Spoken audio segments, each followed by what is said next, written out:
Hello and welcome back. This is video number 4, and let's talk about the Prezi site overview. And I want to give you a better overview of, before we jump in, the templates, how to choose them.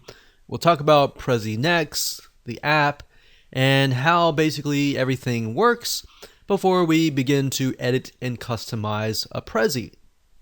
Okay, so in this particular video, I'm not really going to show you how to build a Prezi from scratch, but I want to give you kind of an overarching overview of the Prezi dashboard, the app, and all that's available to you so that you know what the differences are between each. And that way you can make a better decision on what route you want to go.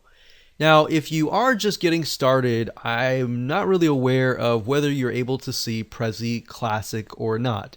That may be something that is just available to older customers. But if you do see Prezi Classic, I highly recommend that you just stick with Prezi Next.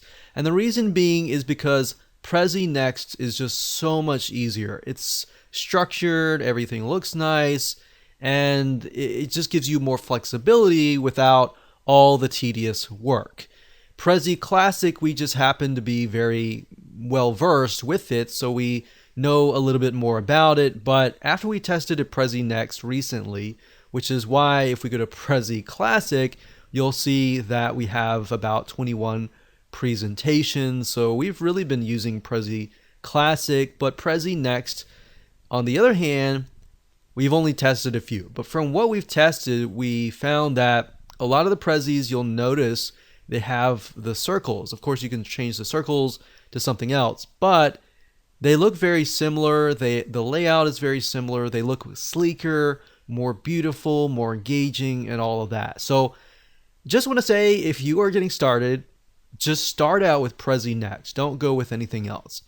So the nice thing about Prezi Next also is you are able to see the analytics. You can actually see the stats, and that's something that you were never really able to do with the older version. Now there is a Prezi Next app. So as you can see here, I'm using a Windows computer and I have the Prezi Windows app here. The main difference is just, I'm editing it on my Windows computer versus editing with the browser. Now, you will also notice that they also have mobile apps too. So it really depends on your preference. Sometimes some people, being who they are, may want to edit on Windows, may want to edit on the browser, or even may want to edit on the mobile app. So really what it comes down to is it's not that something is better than the other. It's just a matter of preference. Which route do you want to take? All right.